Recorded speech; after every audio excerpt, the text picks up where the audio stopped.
1, 2. There we go. There we go. Now we got some sound. All right, we're cooking with some gas. We're cooking with some gas. What's going on, guys? Sorry, that happened to me yesterday, too. Right when I started my live stream, my microphone went out.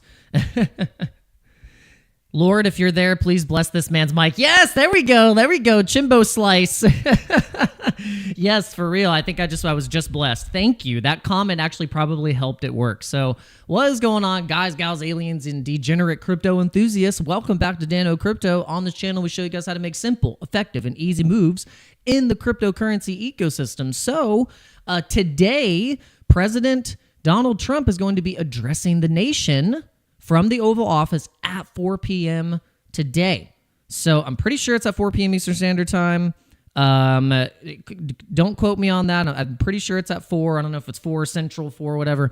But yeah, we're going to watch for that. And some of the speculations of what he's actually going to be announcing is some other big partnerships, maybe with Apple and more. Well, we're already partnered with Apple, but Apple has, for the longest time, had been making a lot of their products overseas, in China. Like a lot of the stuff that they were producing was overseas. So now what we're going to have is companies like Apple, companies like Amazon, any companies that were previously outsourcing a lot of their work, they are going to be now producing this stuff in America. And this is what Trump's plan, and I think his administration was the plan all along, to get the companies back in America, producing stuff in America, and also signifying that America can still be a top exporter to other countries as well,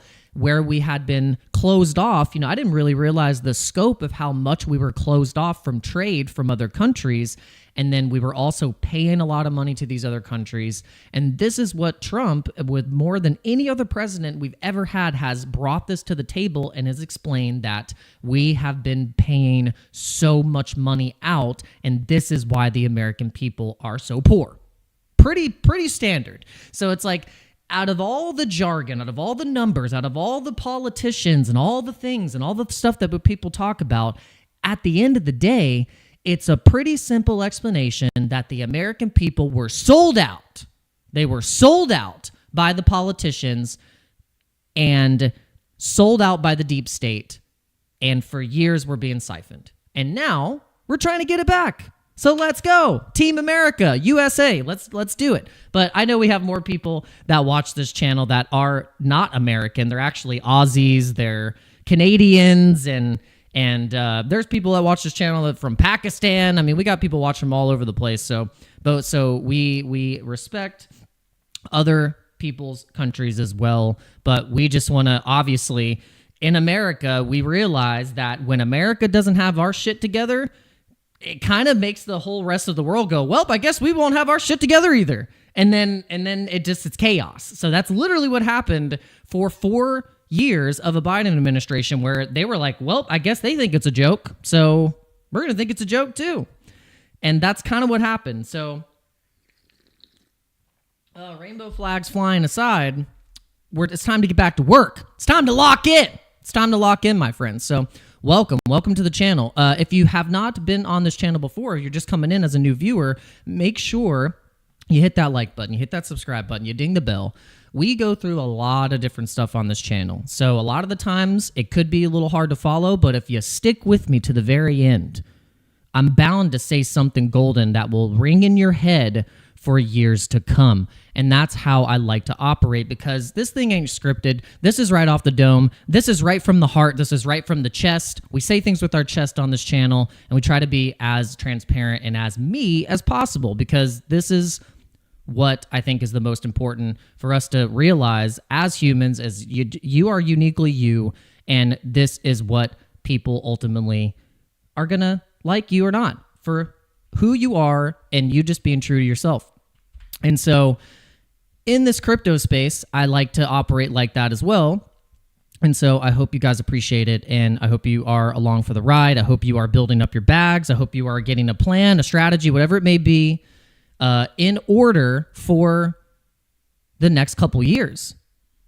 crypto is one of those places where it's a lot of short-term distractions that takes you away from ultimately the long-term goal game, which is playing the macro, playing the long game, and actually building on compound interest. Compound interest, compounding, DCA, all the people that have been able to do this over the years with Bitcoin, they were successful. They've actually seen more gains by not trading, by not moving around so much, by basically believing in something. And this is what we like to explain on this channel, is that sometimes you do have to just have conviction. You have to be delusional. You have to believe in something.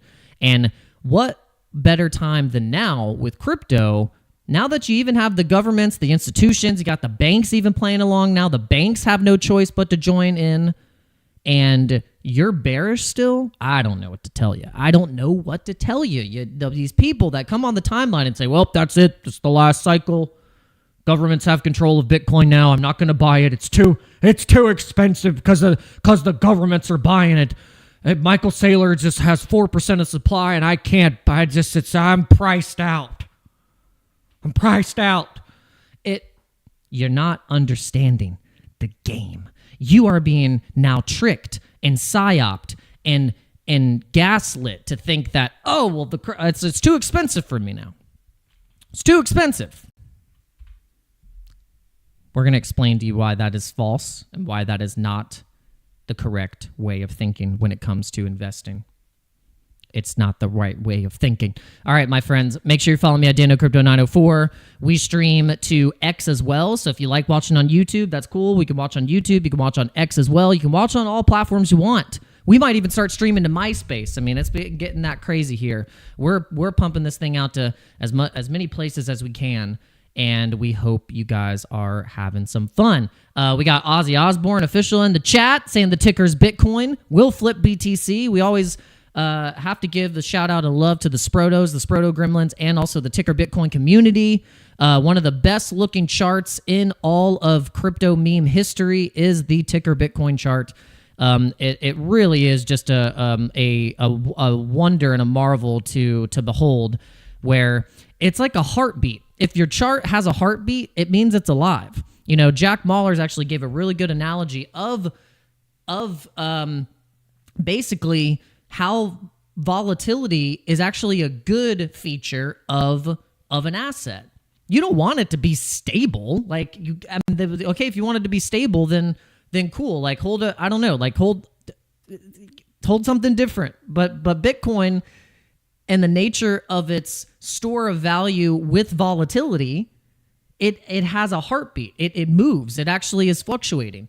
And I've noticed that a lot of these new launches, these new coins, new narratives and all this stuff, it's pretty crazy that these traders will get confidence in these coins that run up to $400 million market cap or $150 million market cap in the span of 3-4 days. And you don't think that's a little suspicious? You don't think that's a little suspicious? And then you have coins that have full communities backed on them. This is one example. There's other communities as well that are, I think, severely undervalued. And we're sitting at an $86 million market cap. We have been able to crack up to those points, but it happened with time. It happened with time. So I just find it fascinating that people get so attracted to these coins that run up so fast, and it gives you no long-term longevity of being in the project. And I get it. So at that point, you're gambling. You're not investing. When you're buying and holding something, now you're an investor. Now you're not a trader. You're not a trader. You are like people that bought Dogecoin and just sat on it. They're not crypto traders. They're investors. It switches when you start to try and find the daily runner and flip this for that, flip that for that. Now you're trying to be a trader. And guess what? Most traders lose. That is really also a fact. And there's a small percentage of traders that actually win or consistent by doing the flipping and all the stuff and all the leverage trading. We've done it. We've tried it. We've made money. We've also lost money. And at the end of the day, if you were to take all the money that you would have gambled in leverage trading or trying to flip stuff and just DCA'd and hodled into a basket of coins that you believed in and you studied, you're probably going to outperform the trader, the leverage trader, the wish-washy, the flip-flopper, the groper, the whatever you want to call them, the flounder. You outperform that person. And I've known this from my own experience. And I still dabble in trying to trade. I'll try and get some entries. I might flip this or that, but really, it just at the end of the day, don't let anyone convince you otherwise that it's DCAing is the way. DCAing, dollar cost average. If you don't know what that is, it means you are setting an amount for a specific coin. Perfect example, Bitcoin. You can buy portions, and by the way, if you're new and you're just coming into crypto and you're like, what is this guy even talking about? You can buy fractional portions of any crypto. Any crypto, you can buy fractional pieces of it. If you have $5, you can buy $5 of Bitcoin. If you have $5, you can buy $5 worth of Ethereum. Most people that are new to investing or buying things like this or buying assets don't know that. They don't know that. Just that one basic thing. Some people don't know that. Some people think that you have to buy a whole Bitcoin. They're like, what? A whole 115th? I'll never be able to buy that. I'm telling you, there is a group of people that still don't understand this, that they can just buy $10 of Bitcoin. So, I'm telling you now. So, the whole thing about DCAing is that you set an amount and you figure out, so a rule of thumb from most investors that came from previous cycles, 2017 cycle bull run, 2021 bull run, they learned that they did better by just dollar cost averaging. George, Cryptos R Us, is a big account, big KOL that basically has been the one to say this the most, is that, hey, you can test trading, you could try and flip this for that, but at the end of the day, the dollar cost averaging strategy just works, and it actually works more than any other strategy in history. Even with normal investing, within the stocks, your 401k, whatever it is, it's compounding. It's the compounding. It's the steady growth every day to try and get more crypto. So you start with the blue chips. You start with the high cap blue chips, and you allocate a certain amount a week, a month. You figure out what your budget is. What is your budget? How much do you have at the end of the month? Okay, you got $200 left after you paid all your bills. Now you're going to figure out, okay, how much of this $200 do I want to allocate across my investments? Because you got to have some money going to investments. You got to have some money going to pay off some of the debt. You got to be working on something and have a plan and to split it off. Some people would say, no, you need to pay off your debt first before you invest. Well, cool. That's fine. Okay. But we have to be true and honest with ourselves that whenever you are trying to pay off your debt, there's also a market that's moving as well. And there's also opportunities that are kind of going. For instance, Bitcoin. If you spent the whole time just only trying to pay off your debt and not investing in Bitcoin, then you're kind of also risking not having any skin in the game at all. So for me, I've done a combination of both where I'm like, I'm paying off debts and I'm getting skin in the game. So I don't feel like I'm going to lose my mind, because it just to be honest, when you are not having to be able to get exposure in the markets, I felt like just not good. I'm like, I gotta get money in skin in the game with these markets. So I'm doing a combination of both, where I'm paying off debts and I'm investing at the same time. You could have a different type of strategy, but then you figure out, okay, I got $200. I'm going to pay $100 to whatever this is, and I'm going to put $100 into my DCA account. And you figure out, I'll put $50 into Bitcoin, and then you take the other 50 and maybe you want to buy a little bit of Sol. Maybe recently you started seeing Justin Sun all over the place and know that the Tron Foundation and the Tron DAO and everything that Tron is trying to do is basically be pro-USA crypto adoption. Tron is going to be the pick. So maybe buy a little bit of Tron. You remember that Dogecoin has historically outperformed and has done very well during bull runs. You might want to pick up a little Doge. Charles Hoskinson's being real loud, and he's finally like, okay, look, we've got all the innovation and all the backing and the things that we need for Cardano to go mainstream. You could take that bet and think that Cardano could finally go mainstream and actually get retail attention. Who knows? But yeah, you just go through. I mean, this is just going through the top 50, and then you figure out where you want to allocate that money. It's all a risk. It's all a risk. But you have to have skin in the game. That's the name of the game, is you are basically hedging against knowing that the dollar is printed into infinity and that they're continue to give you these BS numbers that are not even real.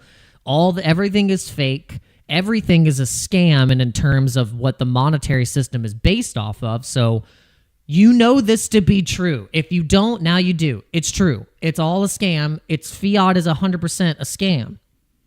It's the biggest scam in the world.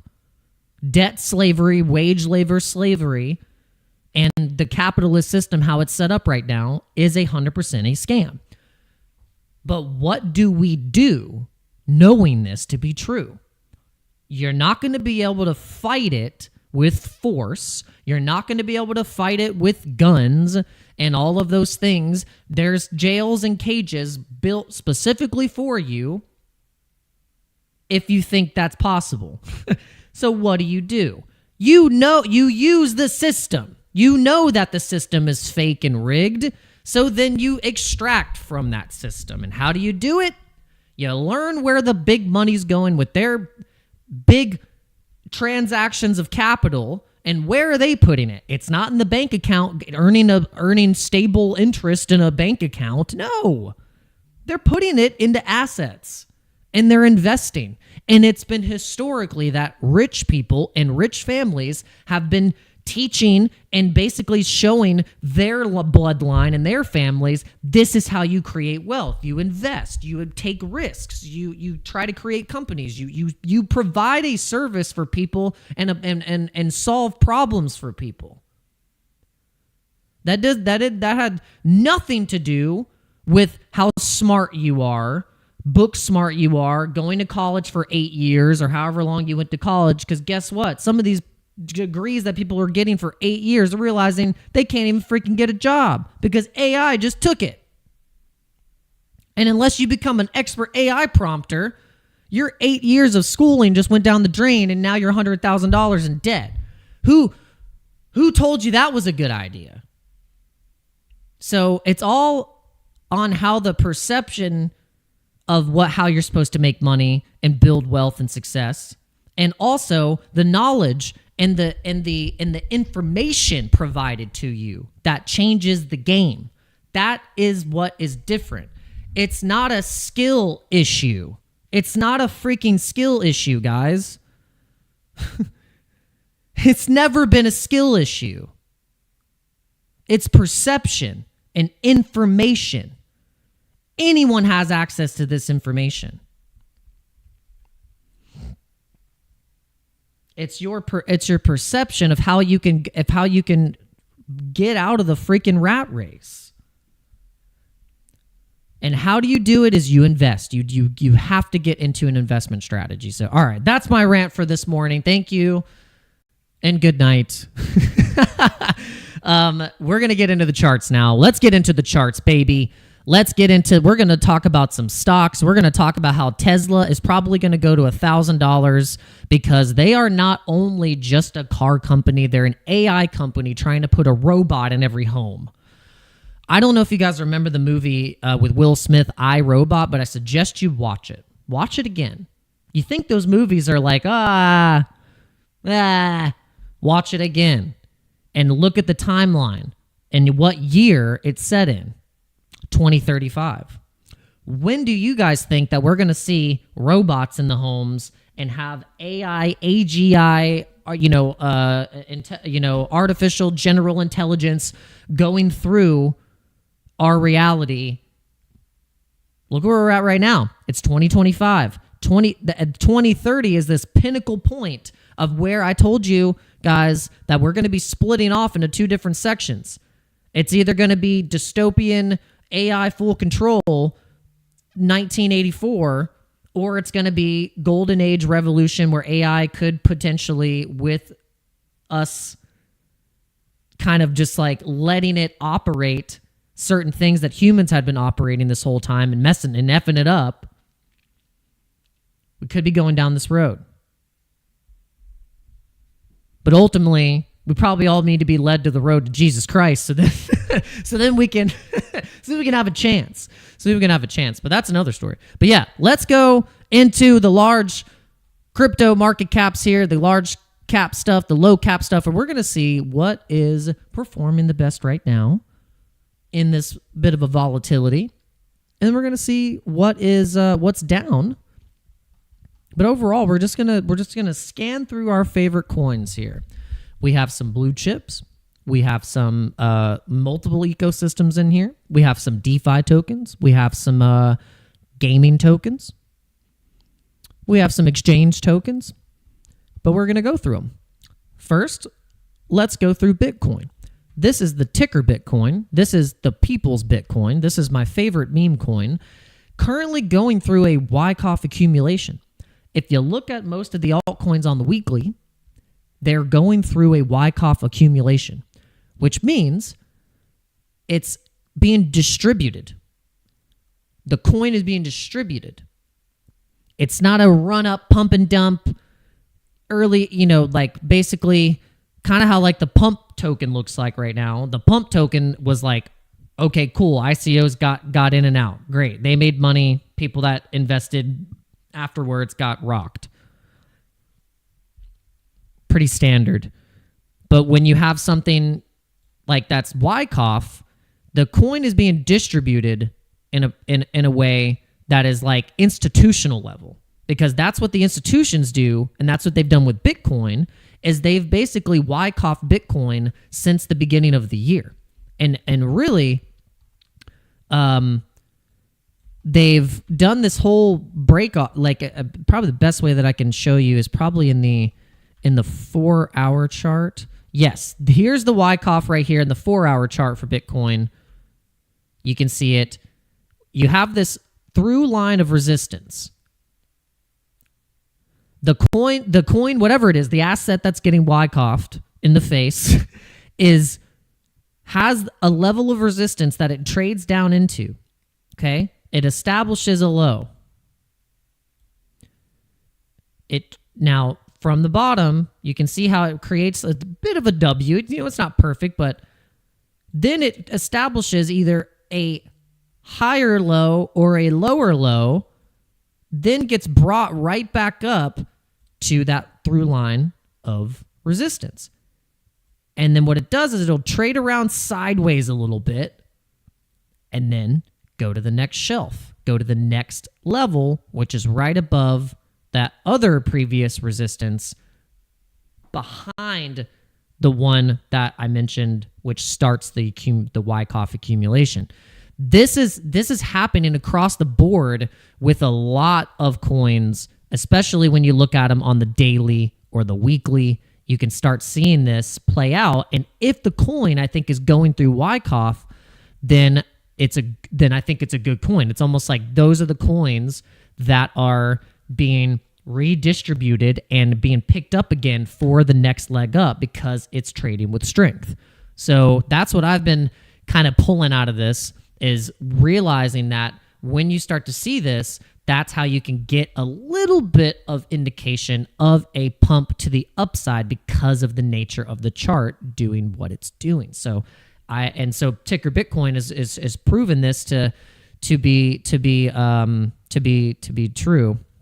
And we're just we're betting on Ethereum blue chip memes also. We have this thesis that Ethereum blue chip memes being like Pepe, Wojak, Mog, SPX 6900, just blue chip old school ETH memes, Shiba Inu, those are going to do really, really well still. They're going to hit new all-time highs because Ethereum has not broken all-time highs. And those coins have broken all-time highs without ETH breaking all-time highs. So even though I know that we will have alts, if ETH is going to 10K, then that means that ETH dominance is up and a lot of altcoins could be bleeding into ETH during this time. But we know that the nature of how some of these liquidity pools work and how when ETH starts to even move up 15, 20%, these strong ETH memes like Floki, that's another one, Floki, Shiba, Inu, Harry Potter, Obama, Sonic 10, Inu, Wojak, Pepe, Mog, all of these that are connected with ETH, they pump, okay? It's no question. It's done it before. So my thesis is that hold in DCA strong ETH coins with the memes having the higher risk but higher upside potential, asymmetric upside potential, taking the bet, taking the risk.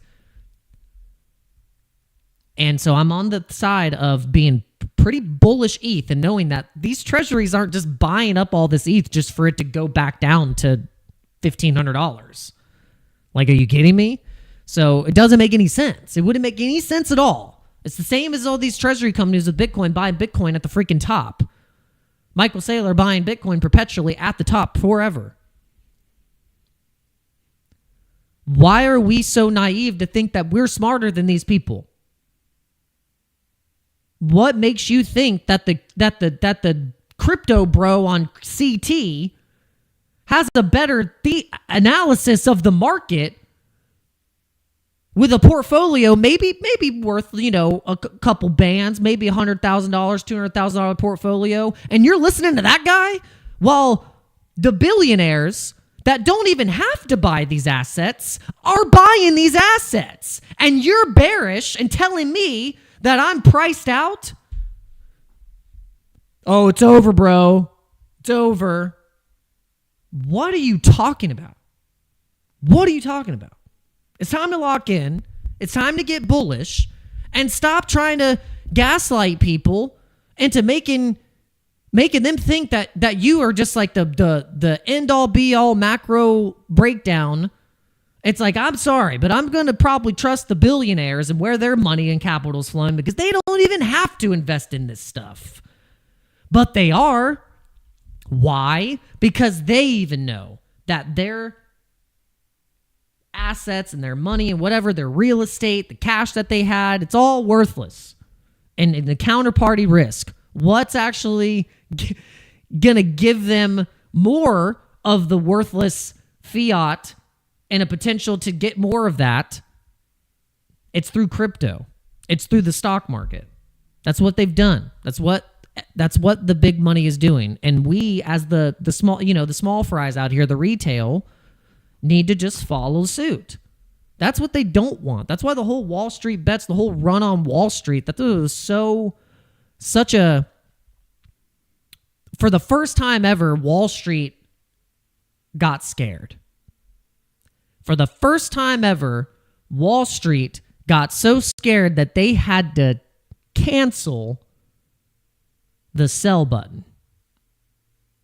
You guys remember that?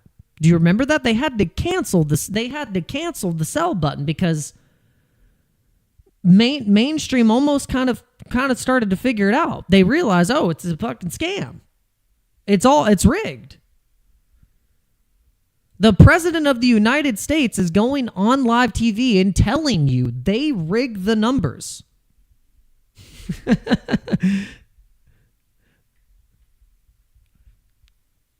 So, shout out to everyone who's watching. I don't know how many people are watching,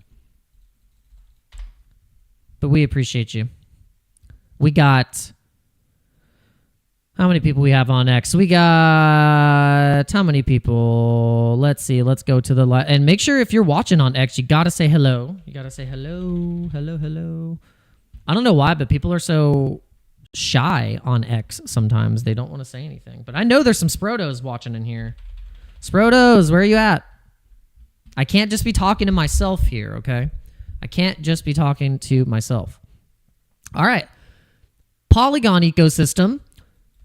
Also going through what I think to be, it kind of looks like a Wyckoff a little bit too, but it's a little bit choppier. But you can see kind of this pattern here. You see this pattern here.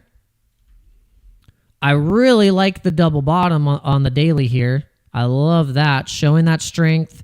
We got some, liquidity that was sitting up here to be sold up in these resistance points at 26 cents, but if you think about the Polygon ecosystem, I'm still pretty bullish on Pol, and Polygon was one of my favorite tokens and ecosystems from the last cycle, and was one of the best performing altcoins. If you guys remember, Polygon was actually the best performing altcoin out of the 2020-2021 bull run. If you caught Polygon early when it was Matic, like, holy crap, because you guys don't even probably remember that it used to be called Matic. and then Polygon, and then now Pol. So I think the Pol ecosystem, I don't want you guys to forget about it. Don't fade it, and just, check it out, see what's happening. Definitely potential, I think, to get back up to 76 cents. So, basically the Trump pump area. This is the hope. This is the bet. This is the risk that we're all taking, is hoping that any of our altcoins are going to go anywhere near what the all-time highs were for at least the Trump pump or previous market bull run altcoin season area, which was November 2021. If you just go back in any altcoin chart in November 2021, that is, you're just kind of hoping that it can get to that. The only coins that have been able to even get close to breaking and doing that is XRP, Solana, Pepe. Well, not Pepe, sorry, because Pepe's from 2023. Sol. So if you look at Sol, where was Sol in 2021? It was like 255. That was like the peak altcoin bull run season right there, was like right there. And then, Sol was able to break it. Okay. And then XRP, if we look at XRP, XRP in 2021 was at $1.95 and it hit that resistance. And then that was able to break all time high, in the Trump pump.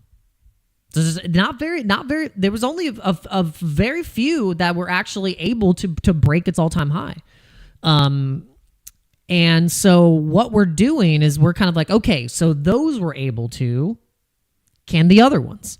So we would look at AVAX and Litecoin. Those are and Cardano, like those would be the ones in question because these weren't able to break the all-time high. Cardano got up to almost $3. It got hit resistance right at $3, or let's see, on Binance, it got up all the way to $3.10. And then in the Trump pump, we did not break all-time high. We didn't break all-time high. Another coin that didn't break all-time high was AVAX. AVAX got up there. It was trying. But all-time high for AVAX was 151. And then we hit resistance on the Trump pump here at $54. What's another one? What's another one that was like, was doing really well in that altcoin season, November? Near, actually, Near Protocol, because Near actually going past November got up all the way to $22. This one even so what's interesting with Near, I just noticed this, like this one was really strong because think a lot of coins that by November and after November going into December started to dump. because you saw the chart for Cardano right at that point. It went boom and it dumped. So NEAR had a pump in November, but then it consolidated, went up and broke an all-time high in January the following year, and then tried to test it again in April. So it continued. It continued the momentum, but then went back down, bear market, and then now look at where the Trump pump, it was not able to break the all-time high. Another example.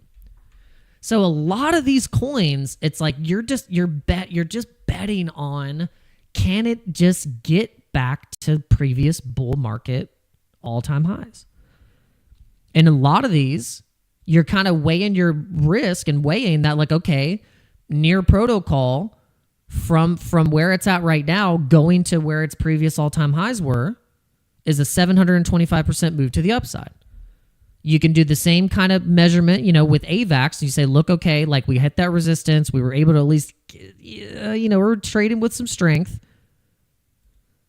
We get back to, all-time highs for the fib, where it's like that 618, that 2618, 140. That's from where we're currently at right now. For AVAX, you're betting on a 533% move to the upside. It just trying to test back to the all-time high. So that's how you're going to figure out with these old coins from the previous cycles, like what's your risk to reward scenario and which ones are you willing to put more in, knowing that that's how much you could potentially make, but then that there's also resistance that we had just come from. So you have to be prepared to make a decision. You're like, okay, will I sell a little bit here? Will I sell when it hits up to the previous Trump pump all-time high? Because guess what? Every altcoin went down 95% on the Trump pump, okay? Every coin went down. And then, like I said, only 3 coins or 4 coins broke all-time highs against Bitcoin during the Trump pump. So you really were only good holding XRP, Sol, and Bitcoin during all of that pre-Trump pump, because those were the ones that ended up actually doing what we were hoping that a lot of these altcoins were going to do, but they didn't do it. So does that add more risk into these? Yes. Is there more upside potential now? Yes. So that's what you have to figure out. How much are you willing to risk? How much are you willing to bet? And which ecosystems do you think are going to be the pick that could send them into all-time highs? Now, Pepe broke all-time highs. Yes, Pepe broke all-time highs too, but I'm just saying coins that hit that broke their all-time high from 2021. So it's because there's not very many that were like in that section, of the altcoin season of 2021, where we kind of have like a different basket of coins now, because now we have completely new narratives and chains and coins. Like we have Sui, we have all these, Ton. Now we have all these different chains. So we're in a different type of market now. There's different competition. But what's interesting is that you start to figure out, okay, what's going to be these multi-cycle things? What is going to be kind of like the multi-cycle narrative?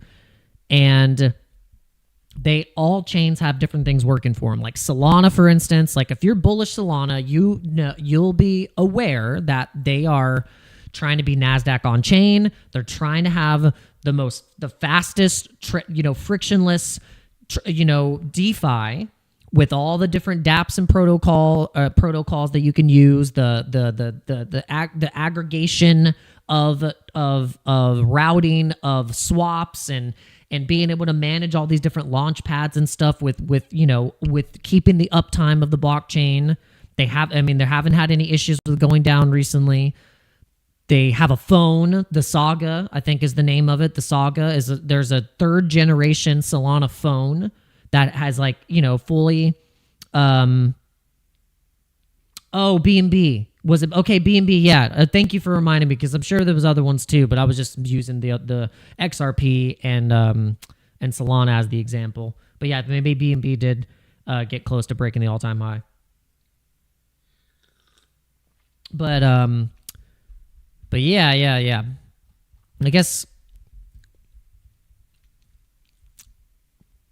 I hope you're following me here, guys. I hope you're following me here.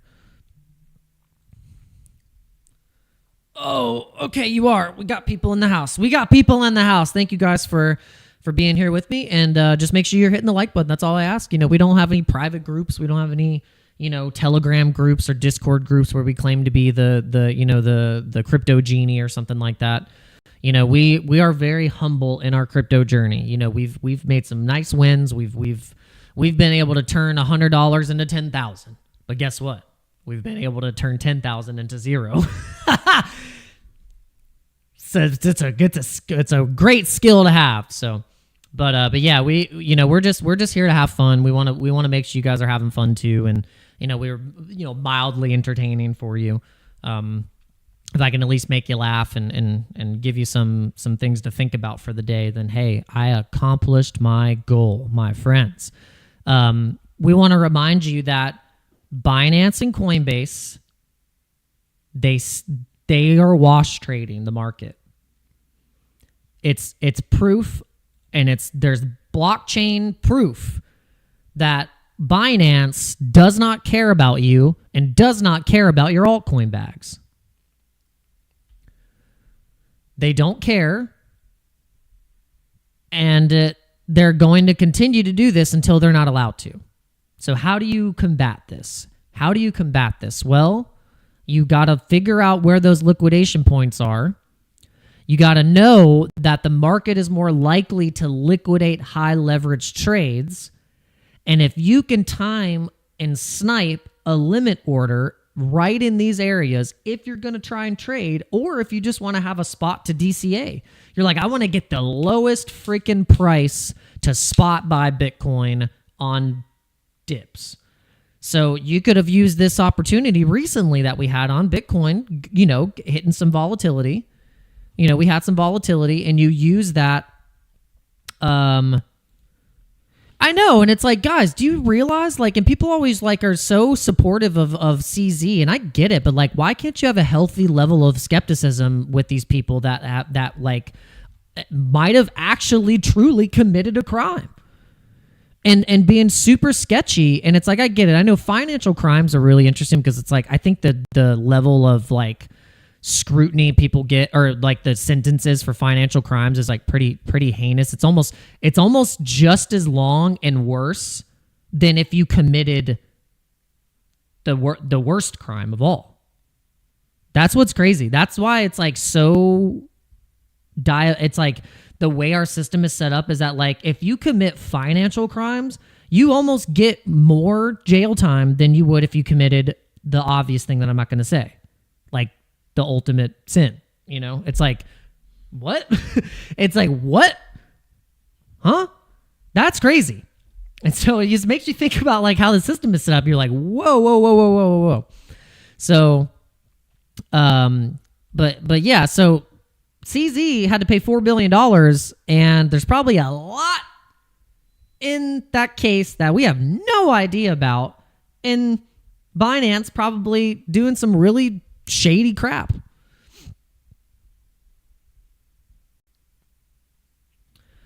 Oh no, Shibman, really? Are you serious? I wouldn't be surprised. The only exchanges that I'm starting to trust now are the ones that are shaking hands with Trump. That's it. I'm if you're shaking hands with Trump and you're trying to get buddy with the United States, then I might trust you a little bit more.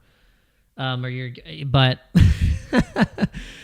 there's just some that it's just man, it's just one after the other, they start to fall like dominoes when things get a little shaky. And what always sucks is that the people that get hurt the most are the users. It's never the actual people like Qcoin and OKX employees. Oh, we feel so bad for them because now they're not, now they have to be regulated.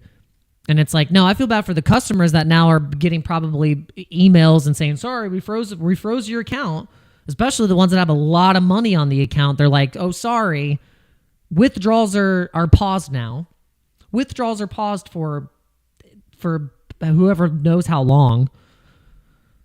That's why self-custody is so important. It's so important to self-custody your crypto. Have your crypto mainly on your own wallets. Like, have it on a wallet. Don't hold your coins on an exchange unless you're trading. It's really what they're there for. They're there to kind of be like, the on and off ramp, and also the trading.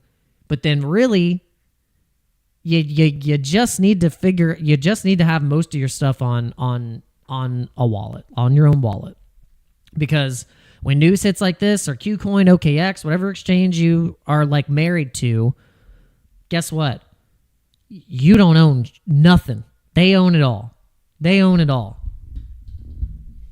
That is a friendly reminder that you guys always need to remember that you do not own your crypto if it's on an exchange. I don't care what exchange it is. Whatever it is not yours until you send it out. But let's check this news. I want to check this news. Let me go into my messages real quick, and I'll pull up the link. Where's the? That's weird. Oh,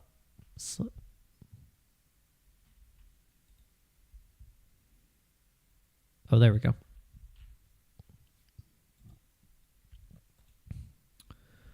Okay, let me just shut that, and then okay.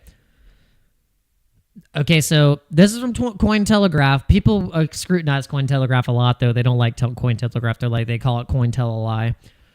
Just in, the Philippines SEC flagged 10 crypto exchanges, including OKX, Bybit, and KuCoin, for operating without proper authorization. It warned of enforcement actions and potential app store bans. Okay, so this has got a few of them on here. Acceptable and available in PH. Let me see. OKX, Bybit, MEXC, KuCoin, BitGet, PHEMEX, CoinX, Bitmart, PolygonX, Kraken. Interesting.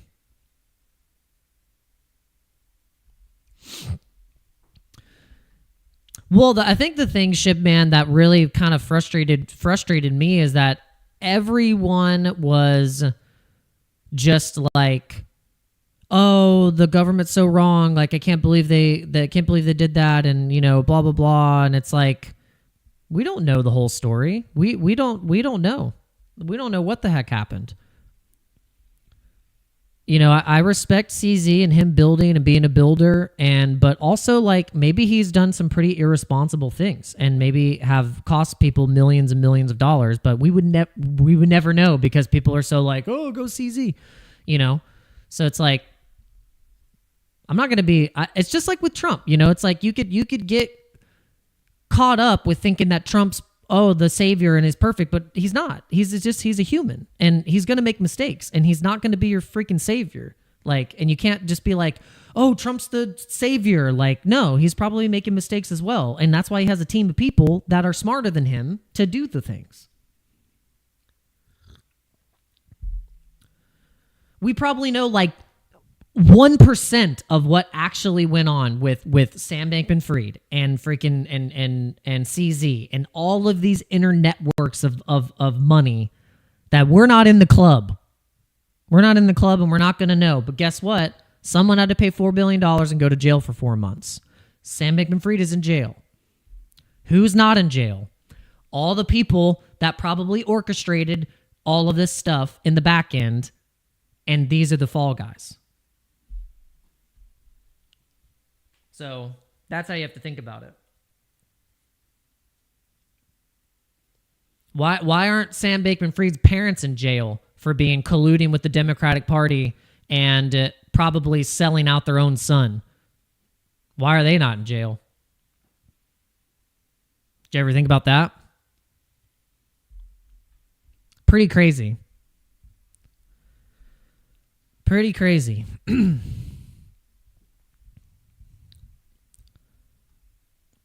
All right, let's continue going through the news. All right. Tariff discussions. There's uncertainty with the tariffs again because of India. India is not playing nice with the trade deals. India is not playing nice. The UE was the one that was up for question in terms of deals, but now they've opened up the gates. Now we can do deals with the with EU. I think what the thing was is that they weren't buying any of our cars. They weren't playing ball. They were like, nah, we're not going to do deals with you. But now the deals are opened up. I think it's the same thing with China. We're opening up a good communication of trade. So that's good. Like EU's good, China's good. What are the other countries? There's some other countries that were kind of like up in the air, but this is the one that was like the one that's up in the air. So President Donald Trump signed an executive order imposing an additional 25% tariff on goods imported from India, raising the total to 50%. The measure responds to India's purchases of Russian oil. So a lot of it has to do with it's all political and have to do with trade and having to do with giving too much power to specific countries when it comes to energy. When it all comes down to it, guys, it's about energy dominance. Who's getting oil from who? Who's generating this to where? Who's got the routes to be able to go here to here to here? It's probably very, very complicated to probably break down exactly why things are happening the way they are. We're not going to begin to think that we know everything and know why it's happening, but I like to think that it all is based on energy. It's all based on energy dominance, and this is what America was losing for years, was energy dominance, because we had a no president. We had a vacancy of presidency, and we had the deep state running everything, and we see how that happened and how that went. Now we have a president that's like old school, bringing the energy and that's what it is. It's all about energy. It's energy. If you remember from the Bitcoin conference, Donald Trump, the whole premise and the whole thing about the conference was about energy dominance in America. There's countries that are already using mining energy to infrastructure so many different things in a new way of renewable source energy to mine Bitcoin, and then using that to then grow stuff. And I mean, there's all kinds of stuff that these other countries are doing.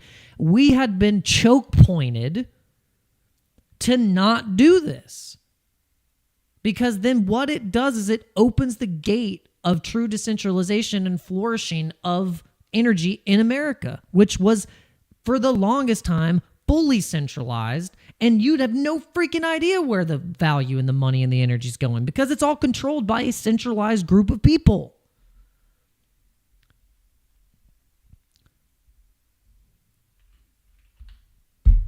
Damn it. So what we're seeing right now is I really hope that this administration is giving power back to the American people, and it's giving power back to us, and we have to make the choice, though. Like, we got to wake up and take the power back. Get the energy back.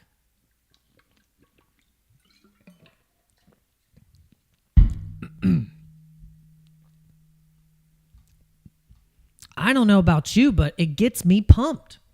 It gets me pumped. It makes me think that, wow, there is a more so than being a good person, taking care of your family, trying to build something. You also have this in the macro background that you, with your actions, are a part of something greater. That when you make good choices with your family and yourself, and you get your finances in order, you're able to help that person. You're able to make a difference. That is actually helping the macro as a whole to show that, like, Americans, people, whoever, not even just Americans, just people, I don't even care.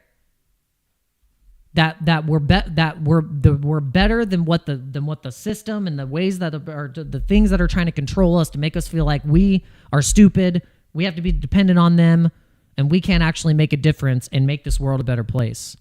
But we can, my friends. We can. But we got to wake up. We have to wake up. We have to wake up from the Matrix. The Matrix in that sense is real. It is 100% real. Because just like in the Matrix, they talk about Morpheus says that the human was turned into a battery.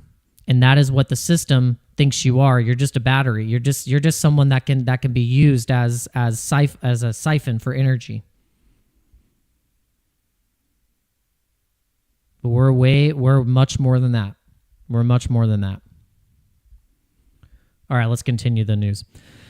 President Trump was on Squawk Box yesterday, and we actually documented it. We played a lot of clips. We played the most important clips where he talked about potential chairman replacements. Two guys named Kevin, the Kevins. We have no idea who it's going to be. A lot of speculation was Scott Bessent, the Secretary of Treasury, but he wants to stay where he is, so it's probably going to be between these two Kevin guys, Kevin Warsh and this other Kevin guy, I can't remember.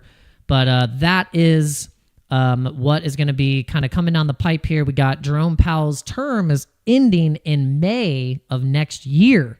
So he's either going to resign before then, or he's going to try and successfully do a soft landing with the economy and finish out his term and then successfully bow out. Or he's going to resign. Or he could potentially be pushed out and actually truly get fired, which I don't think is going to happen. I think he's going to... I think I'm more on the side that he ain't going anywhere. That he's probably going to stay till his term. He will play ball, but he's still going to try and slowly cut the rates instead of being like getting kicked out and having someone else come in that's just going to cut the rates, because that also looks bad for the Trump administration to just then lose trust of the American people, that they're just going to put people in place to make sure that they do what they want to do and not actually do it through due diligence and say, okay, well, wait, you're telling me to do this, but why? What's the reasonings? So I get why the trust would be lost with the administration just like putting people in place that would just be the yes man and not and just completely do what the Trump administration wants them to do. I don't know, but I get it. I get why that would actually probably not be necessarily a good thing to remove Jerome Powell quickly and then put in someone that's just going to be like, yep, let's cut the rates, because it's not going to work like that. There's a committee. There's 12, 15 other people that also have to agree to this. And there's 12 Federal Reserve districts that also have, there's a lot that probably goes into it that is then more so than we can explain. So, all right, so let's keep going down the news. The markets are kind of, sliding a little bit. They're sliding a little bit. The S&P 500 fell at just 0.5%, not a big deal. But really, I think the S&P is going to be seeing a really nice recovery here soon.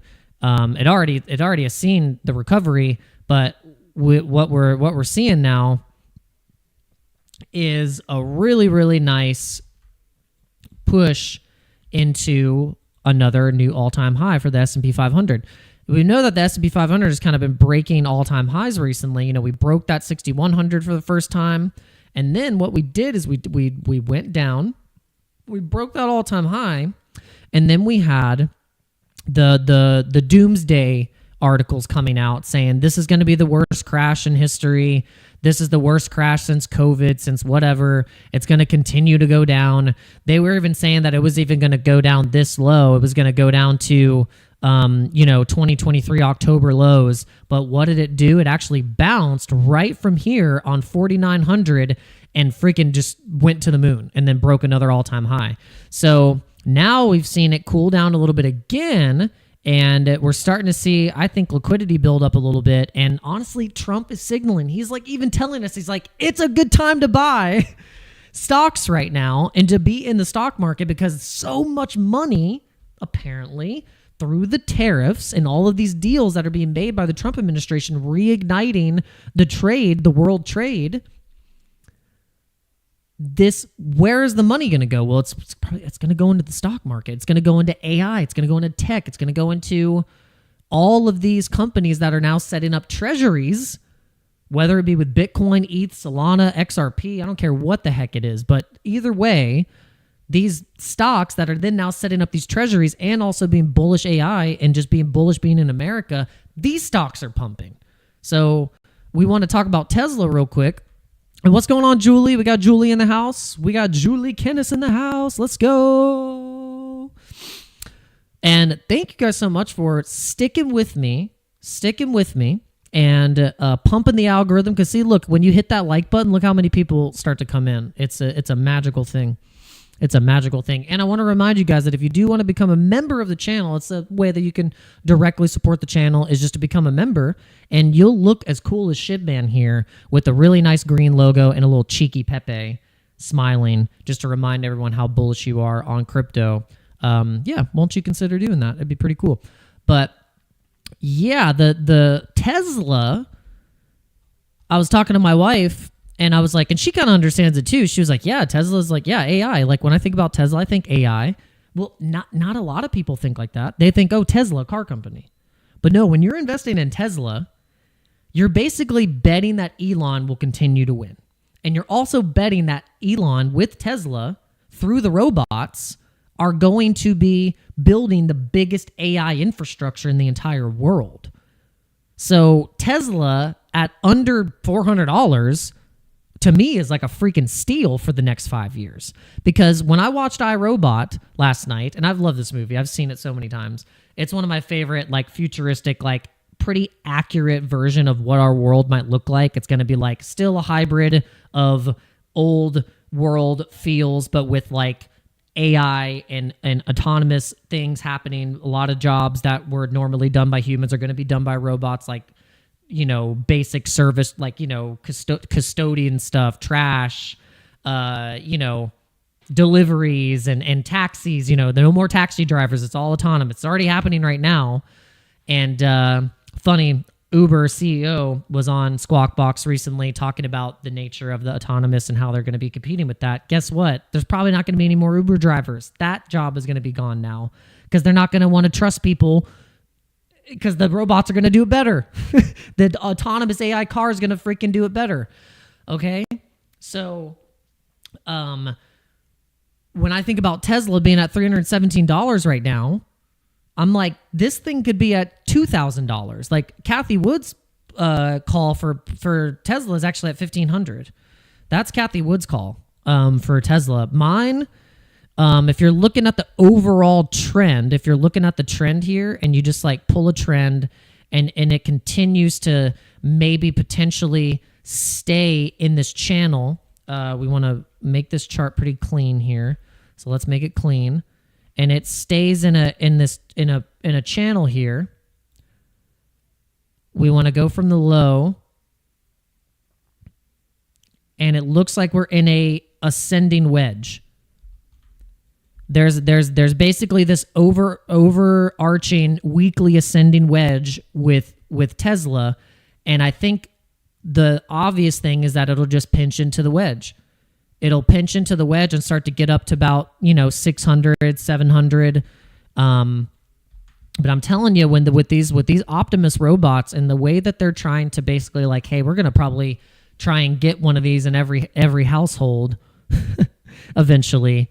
This is how Tesla gets to $1,000 and goes up 219%. And think it's so funny to think, 219% trash, 219% garbage. Because when you look at things like crypto and you go into crypto and something like Me Token went up 295% just last week, just a couple weeks ago. So it's like it's such a completely different world, but you just have to think about the nature of the long-term play. And that's why crypto, it's hard to be long macro because it's like, oh, I went up 200. What do I do? I sell? Do I keep? So I get it. It's hard to be macro crypto when you have things going up 295% in a week. You're like, what the hell is going on? Like, what in the heck? And yeah, Shibman says Skynet, Terminator. I know, it's like, it really is crazy, guys, because this timeline of how the movies have been predicting the where the singularity like break off kind of happens, and it's just it all lines up in this area of time of 2030. Even the esoteric, like world researchers of like the timelines of different epochs of evolution and all these different things that have happened, they're all pointing to this date of 2030. It's like where humanity basically like has this choice. Greg Braden talks about it. He's like, it's like humanity's leading up to this point where all of the things and the choices that we make leading up to 2030 will be a collective choice of where humanity is going to go. And it's through our consciousness and our ability to see that is, it's something. Do you not feel it? Something feels different. And I'm very curious to see where it ends up. I know you guys feel it too. I know you feel it too. I know you feel like something is different this time. Something's different this time. Something happened coming out of COVID. I don't know if it was us going into a different dimension. I don't know if it was our universe or our galaxy went into a different area of the universe. I don't know what it is, but something feels different, and I'm about it, and I'm ready to figure it out, and we're gonna figure it out together. But if we can find catalysts like crypto to be able to change our lives and get the energy and the money and the abundance that we need to progress and then to navigate this new world that we're going into, I'm about it. I'm ready. I hope you guys are. But if you are, and you're feeling this with me right now, and these things are ringing in your ear, you're like, whoa, I can feel this. I need you to hit that damn like button.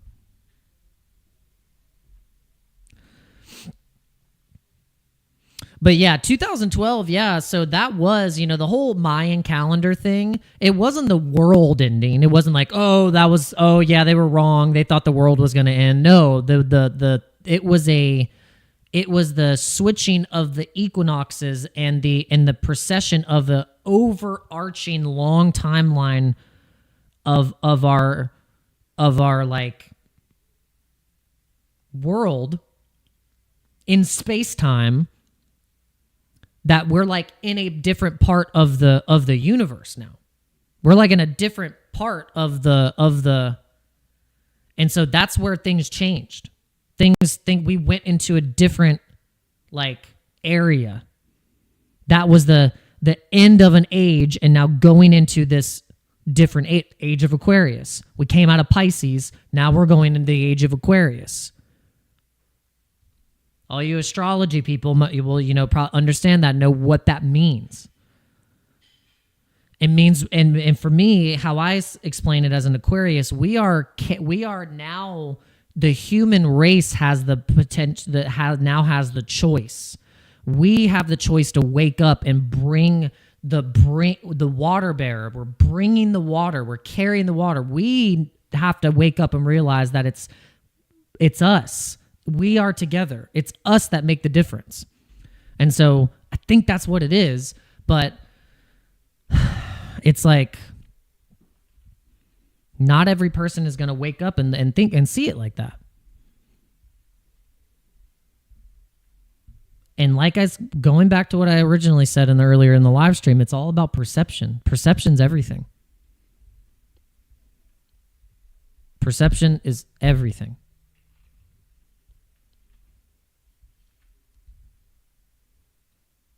But yeah, thank you guys for coming in. Thank you for hitting that like button.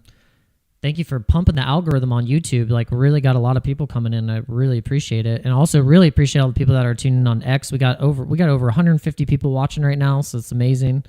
I want to remind you guys too that, look, we're still so early, even though we have all of this traction, the price action, the Bitcoin breaking all-time highs. We got governments buying and all this stuff. The interest in terms of retail, like just mainstream retail, like people that were downloading the Robinhood app in 2021 and maybe buying a little Dogecoin, they're not back yet. Those people are not back yet. But what's great is that there's companies like Crypto.com and Coinbase, MoonPay, Jupiter, Solana, like all these different ecosystems are building stuff for retail to come in and use. That's what's great. So that's what gives me the bullishness feeling, that there's companies that are trying to build the stuff so then retail will come. So then they will show up and they'll be like, okay. And that's honestly like where I feel like I have a good leverage, as in being in these markets and talking about it, using the stuff, knowing what actually retail will like actually gravitate towards and use, and basic things that they need to be taught to not be afraid to do this, because this is our stock market. This is our stock market. The cryptocurrency markets is our S&P 500. This is our retirement, our generation. The time of investing in gold,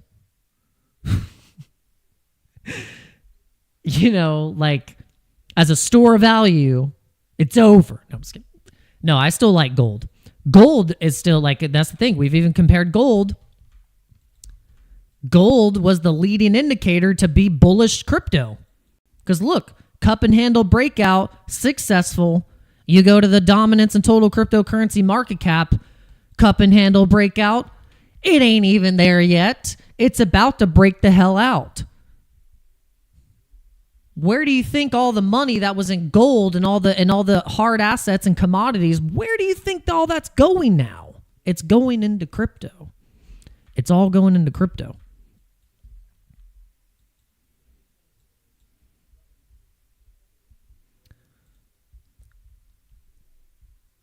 It brings me to one of my other analysis and thesis that I've kind of had for a long time. When I learned about Richard Hart and how much he was scrutinized over everyone else, and you start to follow the whole story of how, like I said, people glorifying CZ, people glorifying Brad Garlinghouse, all the people that get the glory and feel bad for him. Oh, poor Brad and XRP. And then there's someone like Richard Hart who successfully beat the SEC with Trump's lawyer, no less, Trump's legal team. They were actually suing Richard Hart's code completely. The entire ecosystem of PulseChain was under the scrutiny of the SEC. Each token. He beat them.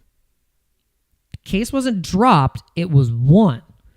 And then, not to mention, he put all of the court documents online and let us, if you wanted to look and do a little bit of research on how the SEC and how the case was actually won by him. XRP hasn't done that. No other company that was under scrutiny like that did that. So that alone gives me a little bit more of a reason to pay attention to Richard Hart instead of paying attention to the other guys that you're being forced to pay attention to and feel bad for, which I don't. These dudes have so much money, I'm not feeling bad for them. But when it comes to PulseChain, there could be something happening over time where PulseChain gets the last laugh and it ends up being where people go to. Because it was the thing that was in the background the whole time that was just basically shit on for no apparent reason besides the fact that people are too lazy. That's literally it. You're too lazy. You don't even want to. You want to go right into Solana because you're lazy. You want fast bridges, and then Richard Hart says, "Well, cool. If you want a fast bridge, you have more counterparty risk now because you want it faster and you want the validators to be like not secure, and it doesn't have to go through 7 different multi-sig wallets to be able to get it from there to there. Cool. Now you just let yourself get completely fished or scammed, and your bridge sucks." So people that are complaining, the bridge.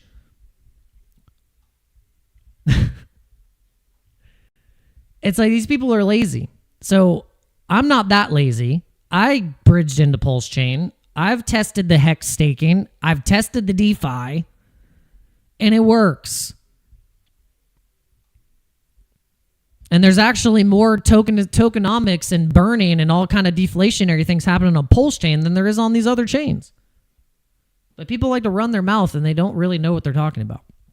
But I like to at least test it and say, hey, have you even tested PulseChain? You haven't? Okay, cool. Don't talk to me. Because most of the people that have come on my channel and told me, oh, Richard Hart's a scammer. Have you tested PulseChain? No? Okay, cool. You don't know what you're talking about. You're literally just going off the perception of him walking out of the store with a bunch of, Louis Vuitton bags. And then you're like, yeah, that guy's a blah, blah, blah, blah, blah. All the while, you go to PulseChain.com, pretty much the cleanest cryptocurrency site I've ever seen, gets you right to the damn point. Here's the main tokens. Here's how you set up the wallet. Here's how you buy. Here's how you switch, swap, bridge, launch, mine, boom, done.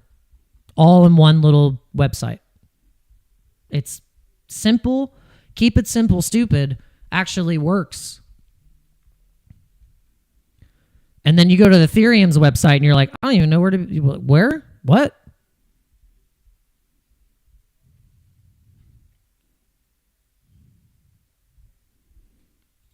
I'm just going to copy this and post it right here. There you go. Check it out. Not even telling you to buy it. I don't care. You can buy whatever the hell you want. But just don't be mad or feel the FOMO if at some point all the Solana people start bridging over into PulseChain because they don't want to look stupid.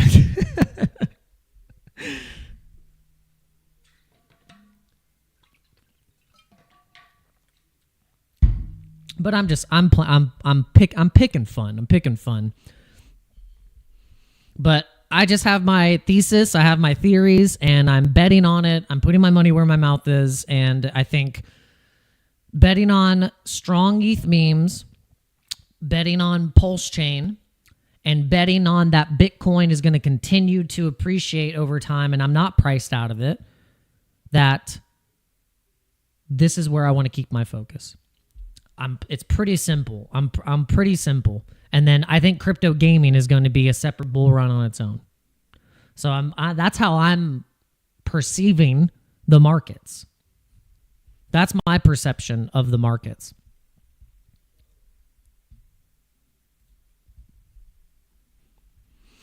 And I'm glad you guys are here for it and you're liking it. But yeah, for truly though, how many of you have tested PulseChain? Probably not very many. Have you guys even tried pump.tires? Have you tried to make a coin? Have you tried to see if you can make a coin and get it bonded to the next step? I have. I tested it out. Got the same stuff happening over here, just like on Solana, but just Solana is pushed into your face. That's how I like to look at the market. I'm like, what's being forced on me? Like Pingu. Pingu's totally being forced on everyone. You're like, if you don't like it, then, you know, it's like, it's being forced on you.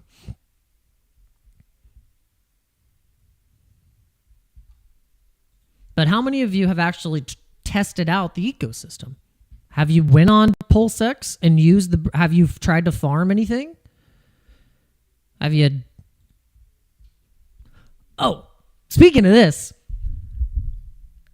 is what has been making me super bullish, okay? Before, months and months and months ago, we had all these restrictions for different wallets and jurisdictions, and one of them being the TON wallet. You couldn't use the wallet, because if you guys don't know this, Telegram has a in-app wallet, on-chain wallet for the TON ecosystem. You can have native USDT and also I think USDC. There's like, there's the meme coins, there's the TON coin itself.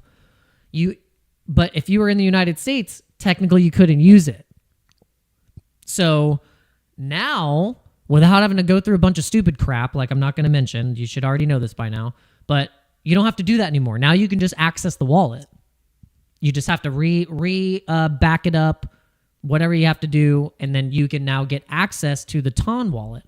Inside the TON wallet, you can stake and hold USDE, which is the Athena stablecoin.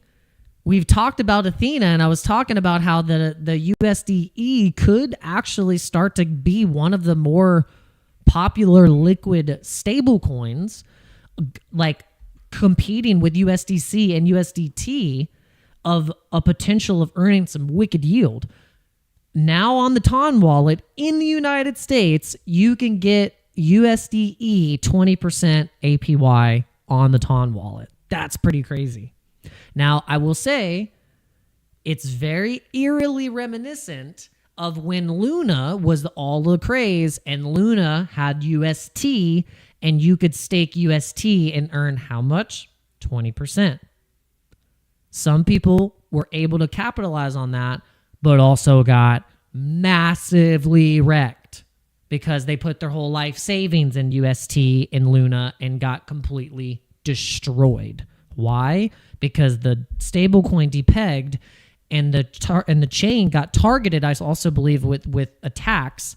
And also Do Kwon was probably a scammer himself, and the chain got completely destroyed. So, because look, I'm the type of person, and I'm going to tell you, look, here's 20% over here, but guess what happened for another 20%, just so you know, for the risk.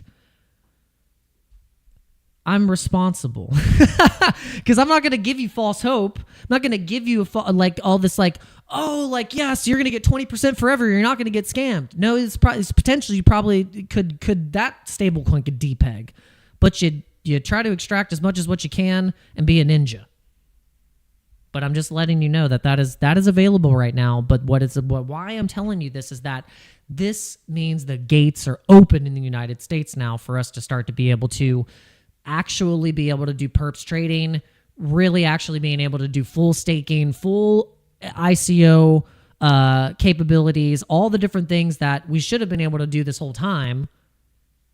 And now retail will be able to just get access to it if they want in a more clear way. So just know that the things are opening up for us here in the United States. And maybe, just maybe, it might be worth paying attention to ENA and Athena and also the USDE for the nature of the stablecoin USDE, which is now starting to, in terms of market cap and stablecoin, it's getting up there. Yeah, because if you go to USDE, it's actually 17 in terms of market cap. It's $9.5 billion market cap currently right now, which is pretty wild.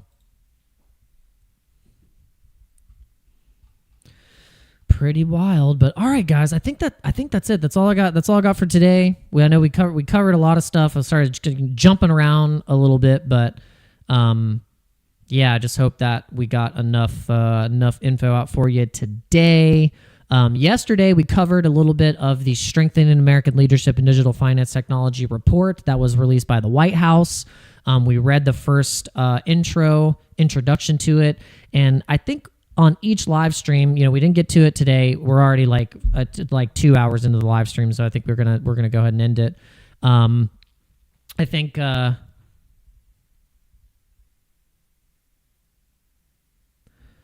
think we're going to continue to skim through this thing on the live stream, and we'll also, hopefully we'll get to it for tomorrow, the next live stream. We will actually read this speech from Paul Atkins, who's the new SEC chair, and this is all about Project Crypto. So just think back 2 years ago when we were in Gary Gensler territory and the SEC was like the boogeyman. Now we have Paul Atkins and the SEC saying they're bullish crypto. It's just wild. It's really crazy how things can change over time, and it really had a lot to do with who was in power and in the administration. That we just were not in a very friendly arena for crypto. And honestly, for the American people to make money at all in general, like we were not in that realm. It was all being sent away. Billions and billions of dollars with flags being waved, and we're like, and then there's like cities with still dirty water and like people, zombies cities over here. And we're like, billion there, billion there, billion there, billion over there. And there's like children starving in America. Pretty crazy. Pretty crazy. So yeah, so now that we're in a different type of administration, America First, which somehow is controversial to say America First or be like bullish America. They basically for 4 years convinced a whole generation of people that if you said God bless America, that you were like a crazy person or something. Or if you wore the American flag or you were like patriotic in any way, that was questionable. What the hell? That's crazy. That's some psyop and shit right there to literally make a whole generation of people feel weird for being patriotic. It was like, what? You're like, make America great again. They're like, Nazi! Fascist! He's wearing a red hat that says make America great again.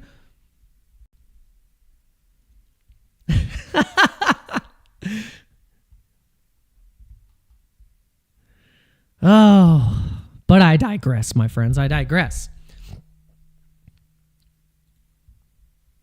We could talk for hours about this stuff. We could rant for hours, as you can see.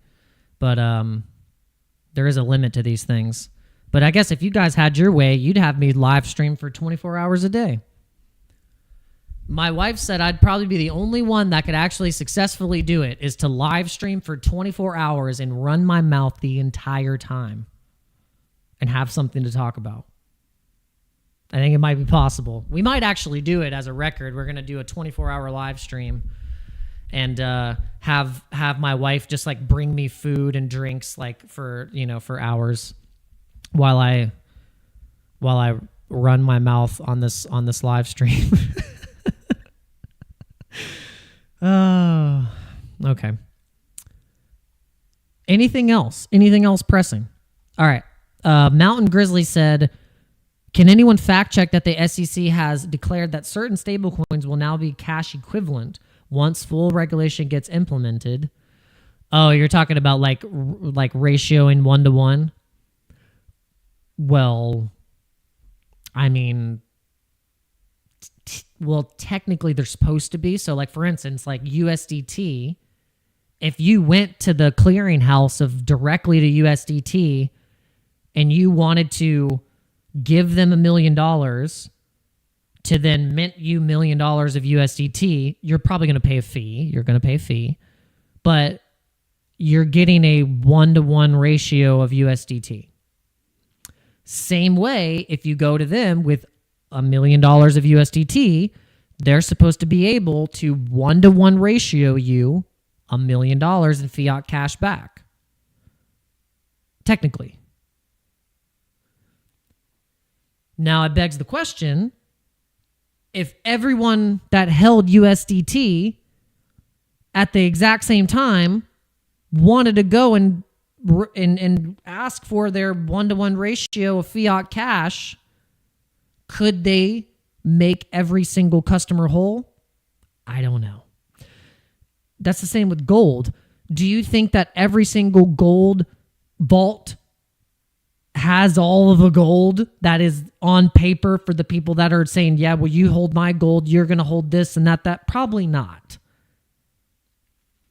It's just like if everyone were to go to the bank and ask for their money, like a bank run, it would crash the system because it's not there. So at a point, what money is actually there? What money is actually there? Come on. What has a limited supply from Genesis Block 1? It's Bitcoin. All right, my friends, that's what I'll leave you with. Take it or leave it. And I love every single one of you. Thank you so much for tuning into today's live stream. I think we covered a lot of stuff. We covered the perception, the ethos, the thesis, all these things about the cryptocurrency markets that might help you guys stick with the plan and lock in as much as humanly possible right now. Because the nature of the psyops and the distractions and the extractions to make you look elsewhere, they're strong and they're never going to stop. So the only way that you're going to be able to have to break out of this matrix is to know that you, my friends, are a lot more powerful than you realize. Have a good day. This token is the end game. It's the shitcoin of shitcoin. I mean, imagine telling your coworkers you're quitting because Harry Potter Obama Sonic 10 and you coin. Boom! Imagine the media reporting on Harry Potter Obama Sonic 10 and you. Ticker is Bitcoin, breaking 1 billion market cap. Now, unless you hate money, go ahead and visit hposni.com. Hey everyone, I just wanted to show you a really quick metric that I found fascinating. So 41% of the people that have been watching this channel and actually liking the channel and the content have not subscribed. 41% of you, but I will say 58% of you subscribed. Amazing. You guys are doing awesome. But I want to say that the people that are not subscribed yet, please, won't you consider subscribing to the channel and joining the Dojo crew where we are educating ourselves. We're in the markets every single day. We're live streaming Monday through Friday, and we're also posting content on a daily basis that is keeping up with these cryptocurrency markets. And this is where the money is flowing right now, guys. So if you want to get these updates and you want to be ahead of the game, I suggest you start subscribing and dinging the bell to be notified whenever I go live and post content, because you do not want to miss it.